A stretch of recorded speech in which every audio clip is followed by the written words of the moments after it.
녹음 3 우찌무라 간조전집 제7권 제1부 기독교의 세 번째 녹음입니다. 잠깐 기도드리겠습니다.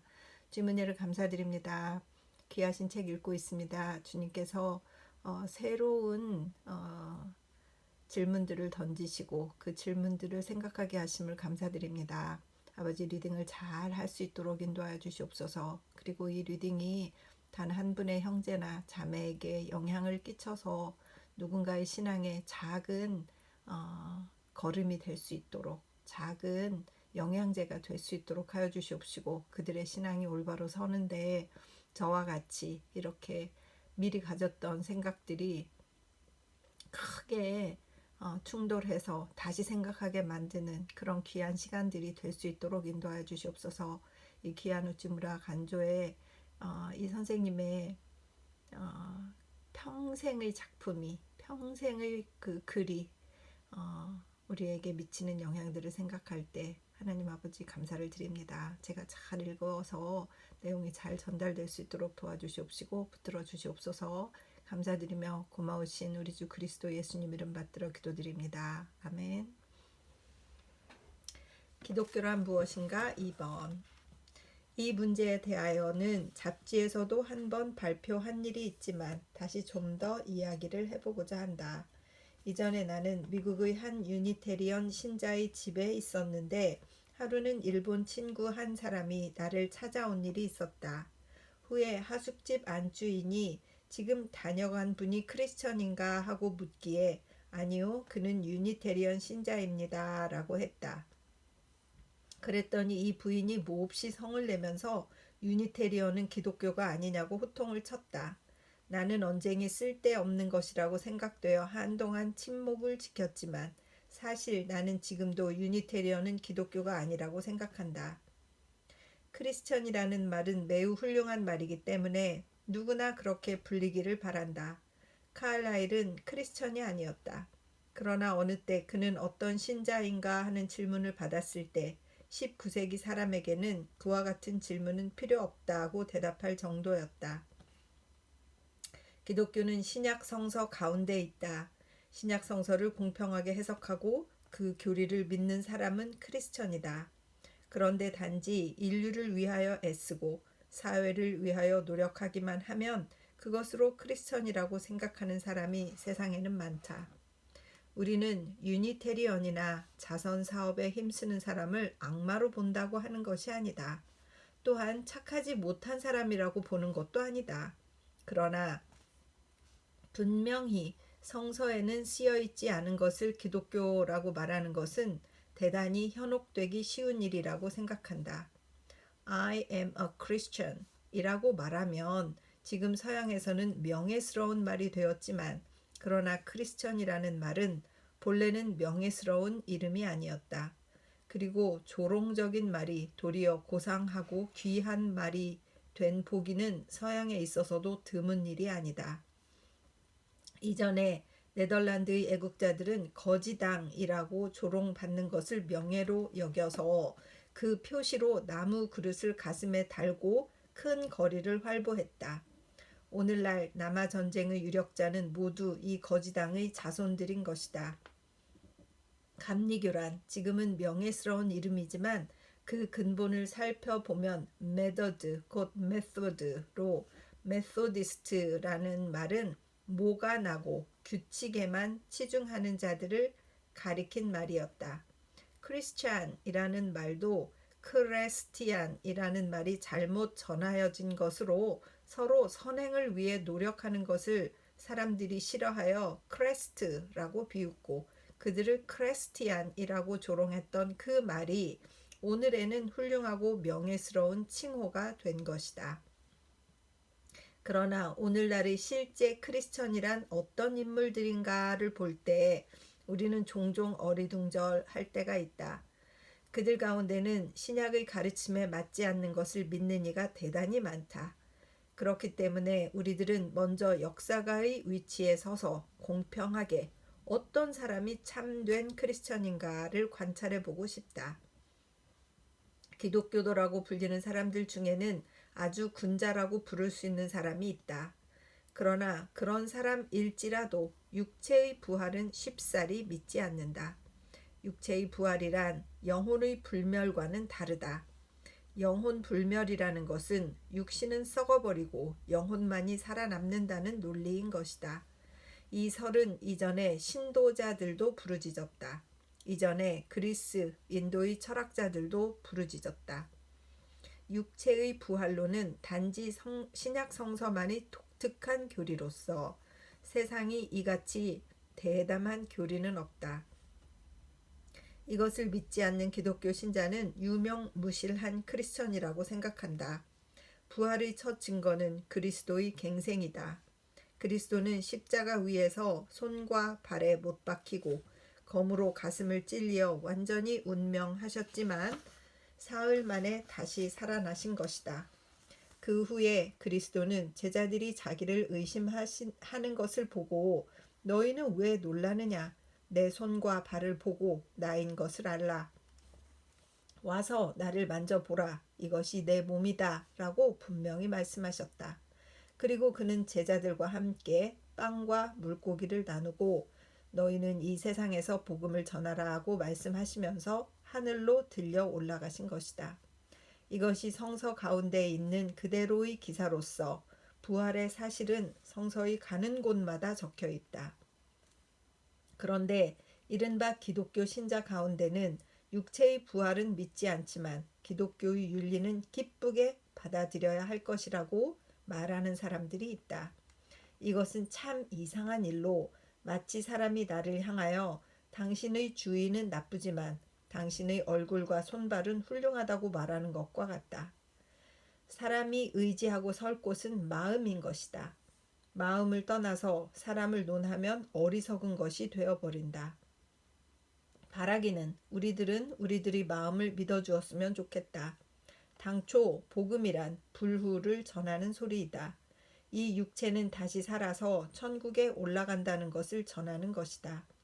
천국이 별의 세계일지 어디에 있는 세계일지는 별 문제로 쳐놓고 하여튼 가난과 죽음의 두려움이 없고 오해나 거짓의 두려움이 없고 부패의 소리를 들을 염려도 없는 이상적인 생애를 보낼 수 있는 성역인 것은 성서상에서 의심할 수 없는 사실인 것이다. 그런데 얼마 전 나는 지방에 갔다. 잘 믿는다는 크리스천을 만났다. 그 크리스천이 나에게 선생님, 나는 그리스도가 하나님이신 것과 기독교의 도덕은 믿을 수 있으나 부활만은 믿을 수가 없습니다. 부활 문제 같은 것은 신앙과 아무 관계가 없겠지요? 하고 물었다. 마치 자명한 이론인 것처럼 물어왔기 때문에 나는 그 대답을 하기에 매우 당황했다. 만약 이런 질문이 바울 선생의 귀에 들어갔다고 한다면 그는 무엇이라고 대답했을 것인가? 이는 실로 큰 오해이다. 그렇다면 그리스도는 무익하게 세상에 오신 것이 된다. 어림도 없는 소리다. 우리들은 그런 생각으로 전도하고 있는 것은 아니지 않는가. 그러나 이와 같은 아무 관계가 없지요? 하는 식의 질문은 오늘날 기독교에서는 별로 이상하게 여기는 말이 아니다. 설교를 들으러 가면 신도는 열심히 자선사업이나 사회 개량의 필요성을 부르짖는다. 가끔 부활론을 물어보면 그들은 머리를 긁으면서 그것은 쉽게 풀 수 없는 큰 문제라고 말한다. 이 문제에 있어서 나는 늘 의심한다. 부활을 믿지 않는 사람이 세례를 받을 자격이 있는가 하고 베프티스마를 세례라고 번역한 것은 적당하지 않다. 베프티스마라는 말은 잠긴다는 뜻, 곧 물속에 들어간다는 말이다. 그저 물속에 들어가기만 하면 구원을 얻는 것인가? 물론 그것은 그렇지 않다. 베프티스마란 일종의 특별한 의식이다. 자세히 말하면 물에 잠기는 것은 죽어서 무덤에 묻히는 상징이며 물 위로 다시 나오는 것은 물론 새 생명을 얻어 다시 살아나는 표상임에 틀림없다. 즉 이것은 부활의 신앙을 나타내는 엄중한 의식인 것이다. 그러나 부활을 믿지 않는 사람이 쉽사리 세례를 받고 교회에 들어오는 것은 참으로 세례의 의식을 남용하는 것으로서 전적으로 기독교의 근본적인 교리를 멸시하는 행위가 아닌가 한다. 현대에서는 부활 신앙은 기독교의 신앙과 결부되지 않는다. 그리스도의 인격만 믿으면 그것으로 기독교 신자가 된 것으로 생각하지만 이것은 더욱 기독교의 가르침에 위반되는 일이 된다. 덧붙여서 말하자면 지금의 일본인은 주로 기독교의 윤리를 말하고 또는 기독교가 윤리적이어야 한다는 것을 논하고 있다. 어떤 특별한 교리를 나타내기 위하여 윤리 도덕을 말하고 있다. 바꾸어 말하면 그리스도는 윤리 도덕을 가르치기 위하여 일부러 이 세상에 오신 것은 아니다. 불승은 지옥과 극락을 가르치기 위하여 선교를 방편으로 설교하고 있지만 기독교는 완전히 정반대인 것이다. 그리스도는 확실히 미래 천국을 가르치고 미래 부활을 증거했다. 그리스도의 부활 승천은 곧 인간의 부활 승천으로서 우리는 우리의 신앙에 의하여 반드시 하나님의 영광을 입을 수 있는 것이다. 그렇기 때문에 현세의 불행을 참고 견디라고 바울은 끊임없이 부르짖은 것이다. 천국의 자녀는 현세에 있어서는 진흙처럼 짓밟히지만 머지않아서 그들은 천국을 이어받을 사람이기 때문에 현세의 괴로움은 장래의 영광이 되고 기독교의 윤리 도덕은 이것의 첫째 교리에서 생긴 것으로 이를테면 기독교의 윤리 도덕은 기독교의 인생관의 결과에 지나지 않는다. 그런데 현대인들은 이를 뒤바꾸어서 자선사업이나 사회 개량을 우선적으로 선의 극치라고 생각하고 있다. 그럼 과연 사람이 기쁜 마음으로 선을 행하는 것일까? 영생의 관념을 가지지 않은 50년 일생을 사는 사람에게 돈을 내어라, 보물을 내어라 하고 강요하는 일은 아주 무리한 이야기가 아니겠는가. 성인 군자도 인정을 파괴할 수는 없다. 내지 않겠다고 하는 편이 무리겠는가. 내라고 강요하는 사람이 무리겠는가는 조금만 생각해 보아도 알만한 일이다.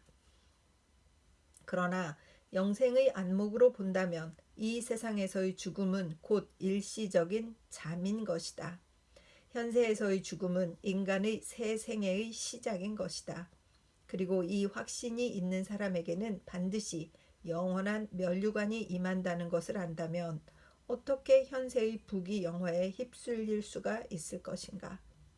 자기 것을 남에게 베풀어주는 일쯤은 아무것도 아니다. 사도 바울은 불행한 사람이었다. 그는 일생 동안 친형제들에게 오해를 받고 또 여러 번 죽임을 당하였다. 그럼에도 불구하고 그는 내심으로 말할 수 없는 큰 위로가 있었다. 로마 옥중에서 목이 잘리려는 며칠 전 어느 분에게 편지를 보내기를 나는 이제 영원한 면류관을 받는다 하고 말했다. 세상 사람들이 가장 두려워하는 죽음에 대한 생각은 조금도 머릿속에 남아있지 않았다. 세상의 학자들은 미래의 희망을 위하여 선을 행하려는 것은 칭찬할 만한 일이 아니다. 도덕은 도덕 그 자체를 위하여 실천되어야 한다라고 말한다. 언뜻 듣기에는 고마운 가르침같이 들리지만 그러나 그런 사람들에게 바울과 같은 큰 희망과 큰 환희가 있을 것인가? 더욱이 선악응보의 관계는 인간 세상의 원칙이다. 이것이 옳지 않은 원칙이라면 천황폐하로부터 상급을 받는 것도 그만두지 않으면 안 된다.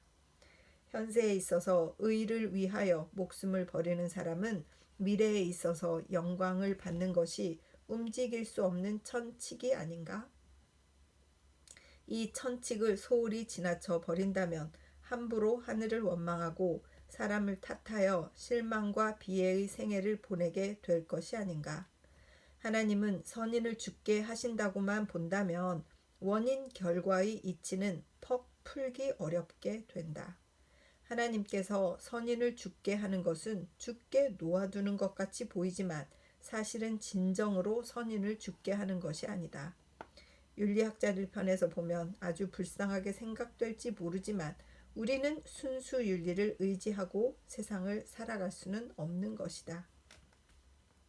기독교 윤리는 어디까지나 그 교리에 따르는 것으로 기독교가 가르치는 점과 윤리학자의 주장 사이에는 하늘과 땅의 차이가 있는 것이다. 1901년 9월 성서지 연구. 기독교란 무엇인가? 3번. 첫째, 일본이나 외국에서도 그렇지만 보통 신자가 되는 사람은 자기의 생각으로서가 아니라 경우에 따라 그렇게 되는 사람이 많다. 인생의 고뇌에 견디지 못해서라든가 그 밖에 여러 가지 사정에서 벗어날 수가 없어서 번민을 쌓다가 그 결과 어디든 갈 곳이 없어져서 기독교에 뛰어든다. 그리스도의 위대하심을 알고 이와 가까이 사귀게 되면 자기의 번민이나 고통이 없어지리라고 생각하고 달려온다. 이때까지의 신자들의 대다수는 이러한 길을 거쳐서 왔다. 그러나 이러한 신자는 일단 변화가 와서 이전보다 순조로운 환경이 되면 기독교의 교리가 진리인가 아닌가를 보려 하고 성서에 대하여서도 연구적인 태도를 가지게 된다. 그리고 그 결점이나 부족한 점이 다른 학문을 하기 때문에 보여져서 점점 신앙을 버리게 된다. 그래서 탈선하는 사람이 많다. 전도사나 목사는 신자를 한 사람이라도 더 만드는 것을 자랑으로 여겨서 자칫하면 충분히 생각할 여유도 없이 좋다구나 하고 세례를 주어버린다. 만약 이때에 기독교의 가르침을 밝히 보여주고 그리스도의 특성이 어떻다 하는 것을 충분히 이해시킨다면 나중에 탈선하는 일은 없을 것이다. 이제부터 선량한 성서 연구자의 태도는 이래야만 되겠다 하고 생각하게 된다. 이런 것을 일반 사람이 끌고 와서는 너는 하나님으로부터 버림을 받았다. 너는 죄인이다. 죄를 회개하고 그리스도 앞에서 새로 거듭나지 않으면 안 된다. 라고 말한다.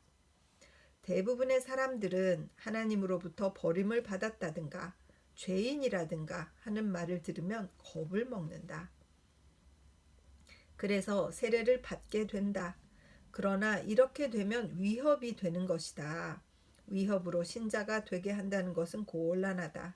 이것은 건전한 방법이 아니다. 이때에 나의 죄를 깨끗하게 하시는 이는 하나님의 힘이신 것과 기독교는 무엇을 가르치는 것인가를 충분히 가르치지 않으면 안 된다. 바울이 택한 길은 이것이었다고 나는 생각한다. 이것이 건전한 방법이다. 분명하게 설명하고 나중에 선택하게 하는 것이다. 무엇이 그 가르침이고 그 특질이 무엇인가를 명백히 하지 않으면 참으로 믿게 되지는 못하는 것이다. 여러분은 과연 이 길을 통하여 왔는가? 이런 방법은 가르치는 편이 힘이 들겠지만 오래 간다. 앞뒤의 관계를 잘 말하고 세밀하게 가르쳐 준다. 그리고 기독교의 중심과 그 근본이 어디에 있는가를 가르쳐 주면 신자는 결코 탈선하지 않을 것이다. 그러나 이런 태도는 최근의 일이지 전에는 결코 이 방법을 쫓지 않았다. 내가 전에 이즈의 이토란 곳으로 전도하러 간 일이 있었다. 그때 한 노인이 큰 보자기에 성서를 가득 넣고 그것을 지고서는 나에게로 왔다. 그리고 마태복음 몇 장 몇 절에는 이렇게 적혀 있는데 당신은 그것을 믿습니까? 그리고 누가복음 몇 장 몇 절, 고린도전서 몇 장 몇 절에는 이렇게 쓰여 있는데 이것을 어떻게 생각하십니까? 하며 갖가지 줄이어 묻는다. 이렇게 보는 견해는 내가 보는 점과 매우 다르다. 나는 알지 못하겠습니다. 대답할 수 없습니다. 라고 말하니까 그 노인은 당신은 성서를 모르는군요. 하고 말한다. 그렇다면 할 수 없습니다. 라고 대답했다. 그리고 이토를 떠나서 돌아오는 도중에 산속에서 한 청년을 만났다. 나는 장화를 신었는데 산길이 하도 험해서 신을 신은 채로는 도저히 걸을 수가 없다. 맨발로 걸어보았는데 아무래도 괴롭다. 그러자 청년이 선생님 집신을 드리지요 라고 해서 그 집신으로 겨우 걸을 수가 있었다. 그날 밤에는 아다미에 머무르면서 같이 쇠고기를 먹었다. 그리고 음식값을 치를 때가 되었는데 아무리 해도 나에게 물게 하지는 않는다. 그래서 나는 자네가 없었다면 나는 품꾼에게 부탁하지 않으면 안 되었다. 그러나 자네의 호의로 품꾼을 쓰지 않아도 되지 않았는가? 당연히 물어야 할 품삯을 음식값으로 돌려서 내가 치를 테니까 그러게 해주게 하고 말하니까 청년은 선생님, 저를 품꾼과 같이 보십니까? 그것은 너무 심한 말씀입니다. 하고 대단히 화를 냈다. 아니, 결코 자네를 품꾼과 같이 보는 것은 아니네 라고 여러 가지로 말하여 간신히 납득을 시켰다. 이토호에서의 전도는 무참히 실패하였지만 돌아오는 길 의외의 경험을 하였다. 그 청년은 진실한 크리스천이 되어 신전에서 책방을 내고 있다. 성서의 한마디 한마디를 파헤치는 것은 좋지 않다. 성서는 전체적으로 무엇을 가르치는가, 중심은 어디에 숨겨져 있는가를 알지 않으면 안 된다. 물론 이것은 쉽게 이루어질 일은 아니다. 그렇다고 전혀 안 될 문제는 아니다. 연구하면 안 될 일은 아니다. 성서를 연구할 때 우선은 첫째로 할 일은 마태복음은 무엇을 가르치고 있나, 마가복음은 무엇을, 요한복음은 무엇을, 로마서는 무엇을 가르치는가 하는 식으로 연구하여 전 27권에 이르는 방법으로 한다. 요한복음은 어떤 목적으로 쓰여졌는가, 그 중심점은 무엇인가 하는 식으로 연구하여 간다. 이렇게 각 책을 연구한 후 신약 성서 전체에 이르도록 진행시킨다. 로마서는 어려운 책이라고는 하나 신앙의 입장에서 본다면 그렇게 이해하기 힘들다고 할 정도는 아니다. 이렇게 이 모든 것을 종합하여 보면 성서의 일관된 가르침을 발견할 수 있는 것이다. 나의 태도는 바로 이것이다. 자기가 만족할 만큼 연구를 쌓지 않으면 안 된다. 목사도 또한 신자에게 근본적인 교리가 무엇인지를 알려주지 않으면 안 된다. 목사는 그러기에 깊은 연구가 필요하다. 결국 오늘날에 있어서는 믿고 읽는다는 것이 중요하다. 보통 읽는 방법으로 읽어서 이 구절이 마음에 든다든가 아니다든가 하는 것은 연구라고 할 수 없다. 전체를 파악하고 각 책을 조사하면서 성서를 배우면 여러분은 타락하지 않을 뿐 아니라 일생 동안 신앙에서 떠나는 일이 없을 것이다. 이것은 가장 영생적 방법이라고 생각한다. 만약 기회가 있다면 나의 얼마 되지 않는 연구의 결과를 말하고 싶다. 저는 이 연구의 결과를 듣고 싶습니다. 만약 그런 기회가 주어져서 산속에라도 들어가 조용한 장소에서 매일 이야기라도 한다면 영구적인 이익을 줄 수 있을 것이다. 이제부터 신자는 부흥적이 아니고 냉철로서 맑은 머리로서 연구하기를 바란다. 두 번째, 그러면 성서의 근본 교리는 무엇일까? 나는 연구의 순서를 말하는 것이 아니고 그 결과를 말하고 싶다. 귀착점만을 말하려고 한다. 그동안의 두 가지 사실에 대하여 말하려고 한다. 그중 하나는 기독교가 가르치는 부분은 벌써 끝났다는 것이다. 이미 실현된 사실인 것이다.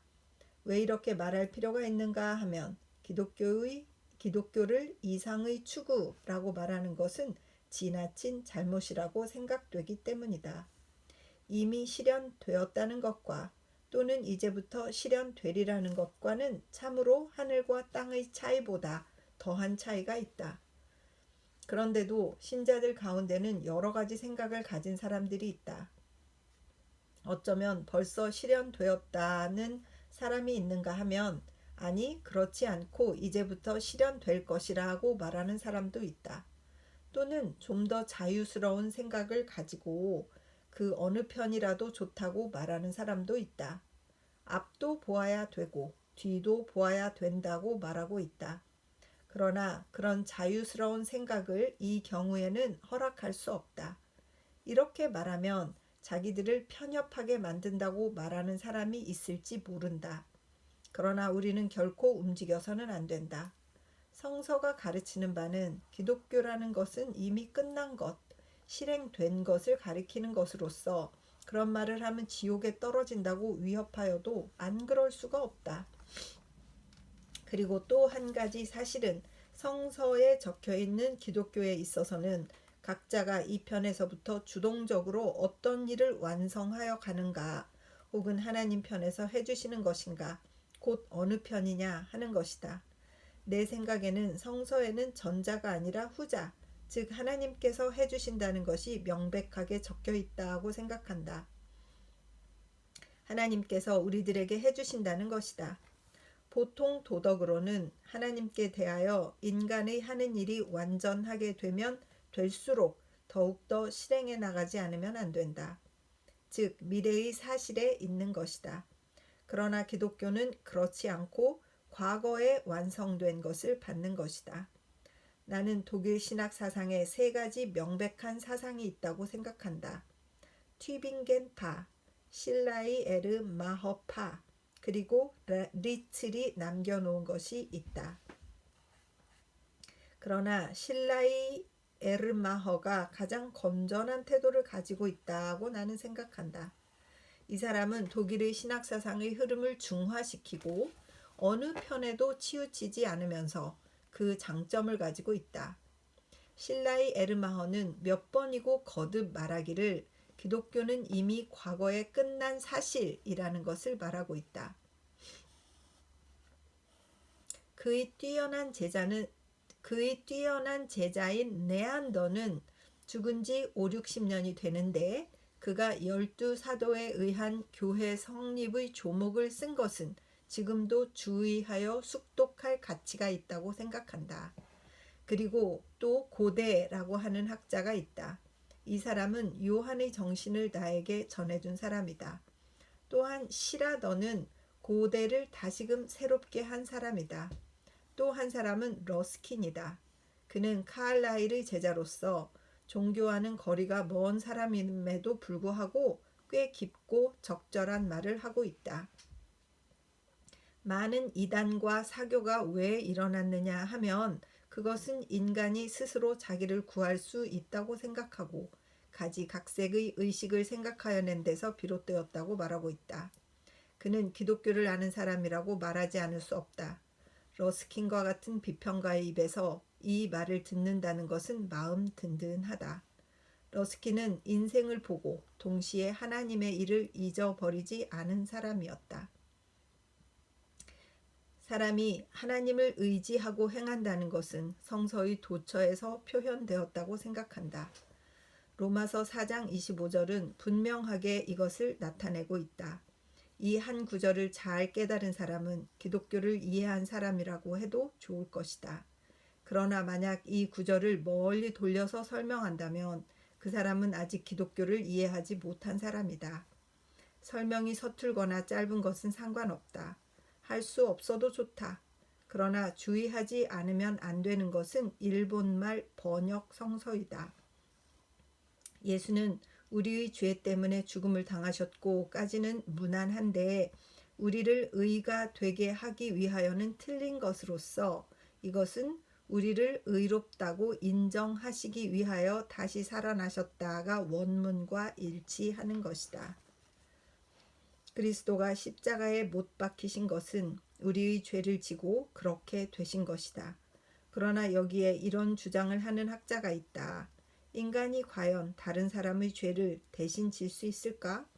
만약 질 수 있다면 그 사람이 자기의 죄를 져 주었기 때문에 자기는 다시 다른 죄를 범해도 상관없다는 식이 되지 않을까? 이를테면 빚을 진 사람이 다른 사람이 빚을 갚아 주었다고 해도 또다시 새로운 빚을 지게 되는 것은 아닐까? 이와 똑같은 것이 아니냐고 말한다. 이런 생각을 하는 사람이 있다면 신자가 되지 않는 것이 좋다. 성서를 잘 보면 명백히 쓰여 있지 않은가? 우리들이 죄를 용서받는 것은 첫째로 완전하신 속죄주가 있기 때문이다. 만약 그것을 이해하지 못한다면 나는 그 사람에게 기독교를 버리라고 말할 것이다. 내가 이런 말을 하면 많은 사람들이 그런 말을 하지 말아라. 많은 신자들이 나가버리고 교회는 텅 비어 곤란하지 않겠느냐 하고 말할 것이다. outlook, 이 무엇이라고 하든, independent가 무엇이라고 하든 알만한 사실, 만약 바울에게 이 같은 말을 하기만 하면 바울은 반드시 성을 낼 것임에 틀림없다. 내가 조금이라도 마음의 평화를 얻고 신앙을 버릴 수 없는 것은 내가 지은 죄를 져줄 사람이 있다는 것을 믿어 의심치 않기 때문이다. 만일 그대는 오늘도 이러이러한 죄를 지었다고 매일같이 지적당한다면 살아있을 수 없지 않은가? 자살하는 수밖에 도리가 없지 않은가? 그러나 우리들이 지은 죄를 그리스도께서 대신 지셨기 때문에 마음 편하게 생활을 계속할 수 있는 것이다. 만일 그리스도께서 우리의 죄를 질 수 없다면 우리의 죄를 어떻게 풀 수 있을 것인가?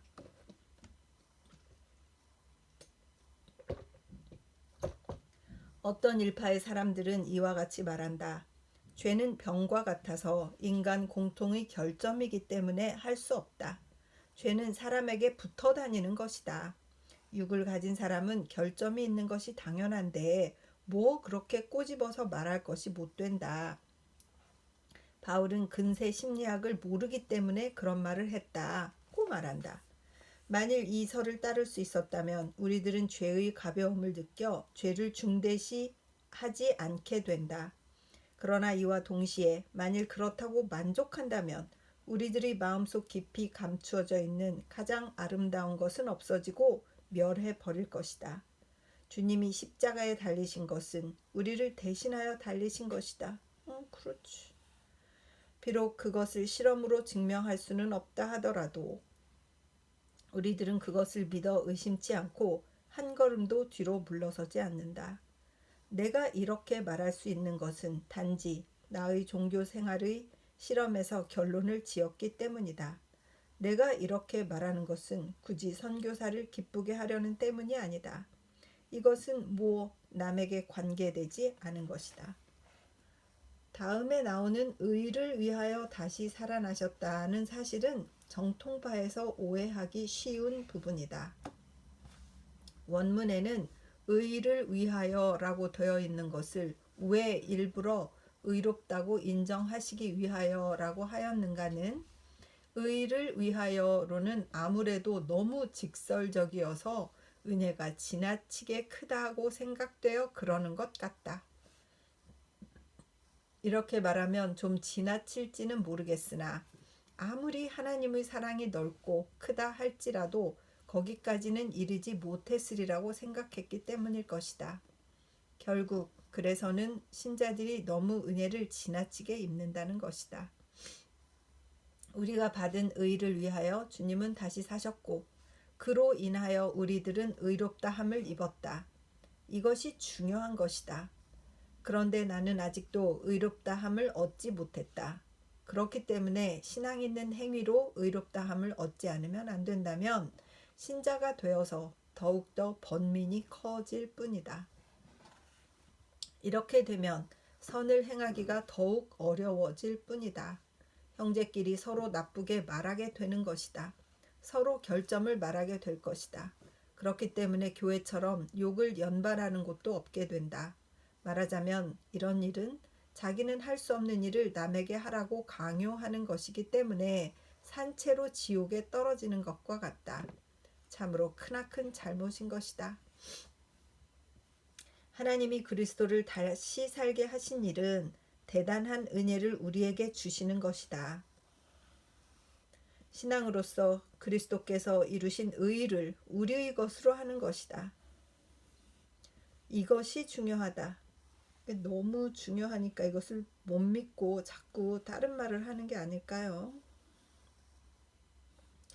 그리스도가 하신 것, 그 의를 우리가 믿기만 하면 우리도 그리스도께서 이루신 의를 우리 걸로 하는 것이다 라고 잘라 말하니까 인간들이 과연 그렇겠어? 그렇지 않을 것 같은데 자꾸 이래서 다른 이론들을 세우니까 그것 때문에 이렇게 다른 이론들이 나와서 거기에 그래 그 말이 더 나한테는 위로가 돼 이렇게 하는 사람들이 다른 파들을 만드는 것은 아닐까 그런 생각이 듭니다. 저희 개인적인 생각입니다.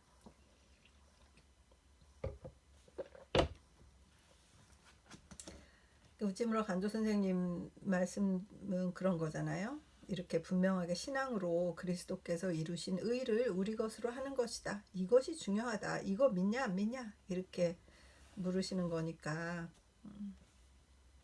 그래서 읽겠습니다. 이것은 신약 성서가 명백하게 기록하는 바다.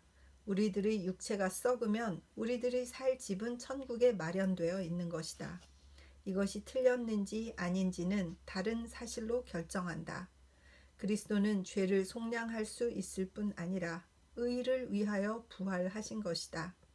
그리스도의 부활은 이미 완성된 사실로서 그것이 곧 우리들의 부활이 되는 것이다. 이것이 근본이 된다. 이미 실천된 사실을 우리는 우리의 신앙으로서 우리의 것으로 만든다. 신앙으로 우리의 것을 만들 수 있는 이 같은 복음은 세상에 다시 없을 것이다. 신앙이 믿기만 하면 우리의 것을 만들 수 있는 이 복음, 이것이 세상에 다시는 없어서 이렇게 귀한 것이 아닐까요? 참 감사한 말씀입니다. 찡하네요. 나는 이것을 진실이라고 보아 별로 걱정하지 않는다. 만일 내가 죄를 지었을 때에는 다시 한번 십자가를 쳐다보는 것이다. 모든 것을 그리스도께 맡길 수 있을 만큼 그리스도의 사랑은 넓고 큰 것이다. 만일 그리스도의 부활은 이제부터다. 미래에 이루어 주실 것이다. 라고 한다면 이는 또한 그리스도가 우리를 사랑하여 주실 것이라는 것으로서는 대단히 박약하다. 요한복음 6장에는 우리들이 그리스도의 피를 마시지 않으면 영생에 들어갈 수 없다고 말하고 있다. 세 번째, 그렇다면 기독교란 다른 종교와 별로 다를 것이 없지 않은가? 하나님을 의지한다는 데 있어서는 타력교, 불교와 별로 다를 것이 없다고 말하는 사람이 있을지도 모른다. 그러나 대단한 차이가 있다. 그 구별의 하나는 죄라는 것이다. 죄에 관해서 불교는 기독교처럼 그렇게 강력하게 말하지 않는다. 불교에서는 죄의 관념은 기독교보다 미약하다. 따라서 속죄라는 것이 없다. 속죄주의 필요성을 말하지 않는다. 그러나 기독교에서는 하나님을 반대하는 사람은 멸망한다고 말한다. 십자가의 의의, 그리스도의 피를 마시지 않으면 구원을 받지 못한다는 사실이 중요하다. 죄에 넘겨진다는 사실, 멸망해 버린다는 사실이 중요한 것이다. 이것이 아니고는 영생에 들어갈 수 없다는 사실이 중요하다. 이것이 기독교 해석의 열쇠인 것이다. 여기에서 우리가 하지 않으면 안 될 일, 또 이루지 않으면 안 될 일이 명백하여진 것이다. 끝으로 나는 청년회에 대하여 한 가지 주문이 있다. 그것은 신뢰가 될는지 모르겠으나 청년회의 태도가 일정하지 못한 것 같이 보인다. 기치를 선명하게 해주었으면 좋겠다. 청년회의 깃발은 무엇인가? 때때로 여러 가지 사람들이 들어오는 모양이다. 청년회가 너그럽기 때문인지는 모르나 어딘가 한쪽을 정하여 주었으면 좋겠다. 이 너그러운 태도라는 것이 복음 전도에는 잘못 생각할 문제다. 이제 청년회는 단연 뜻을 정하고 그 태도를 엄정히 하여 내가 말한 바를 지적하고 보기를 들어 보이지 않으면 안 된다. 청년회 재군들은 사람들에게 더욱 용기를 보여주기 바란다. 나의 복음이 아니고는 결코 구원받을 수 없다는 것을 보여주었으면 좋겠다. 인디펜던트는 대외백을 크리스천이라고 부른다. 성서를 공부하지 않고도 그가 크리스천이라고 불린다면 한심한 일이 아닌가? 이와 같이 약간 편협한 것 같이 보여도 그것은 복음 전도를 위해서는 좋다고 생각한다. 이것을 교회에서는 이단이라고 말하는 것은 곡해도 이만저만한 것이 아니다. 부디 24회째 학위 학교를 마지막으로 청년회는 태도를 정하여 주었으면 좋겠다. 너그럽게든지 좁게든지 어느 편이라도 좋다. 넓게 정했다면 넓은 그대로 활동하고 좁게 정했다면 좁은 그대로 활동하기를 바란다. 나의 의견에 반대되는 경우에도 나는 비록 찬성은 못하지만 경의는 표하겠다. 대외 C, 개 C, 그 밖에 누구이든 그들을 끌고 돌아다닌다고 해서 완전한 발전을 바랄 수는 없을 것이다. 이러한 사리를 잘 생각해서 태도를 명백히 해주었으면 좋겠다. 나는 이와 같은 기회를 또 얻지 못할지도 모른다. 모처럼 갖는 기회이기 때문에 나의 희망을 마지막으로 덧붙여서 말한다. 요컨대 기독교의 가르치는 점은 이미 완성된 사실, 하나님이 주시는 것을 믿음으로 우리의 것으로 만드는 일이다. 제군은 제군 스스로의 해석을 기다리겠지만 나의 생각은 참으로 여기에 있는 것이다. 1914년 9월 성서지 연구. 여기까지 해서 오늘 세 번째 녹음은 마치도록 하겠습니다. 이 성서를 읽는 방법 이것도 좋았고, 우리가 어떤 태도로 살아야 할 것인가에 스스로 방향을 정하고 살아야 된다는 그런 질문도 참 좋았고, 타협하지 않는 그 기독교의 본질, 이것에 대해서 다시 한번 생각하게 되는 좋은 기회였다고 저는 생각합니다. 기도하겠습니다. 주님의 은혜를 감사드립니다. 인생을 살면서 이 기독교에 대해서, 우리 그리스도에 대해서 바른 생각을 가지고 질문하고 성서의 읽는 방법이나 또 성서를 전체를 알지 않고 잘 알지 못하면서 크리스찬이라고 불리우는 이 부끄러운 현실까지도 지적해 주시는 우리 우찌문 선생님의 욕심 없는 명예를 구하지 않는 이 간결하고도 담백한 말씀에 참으로 은혜가 됩니다.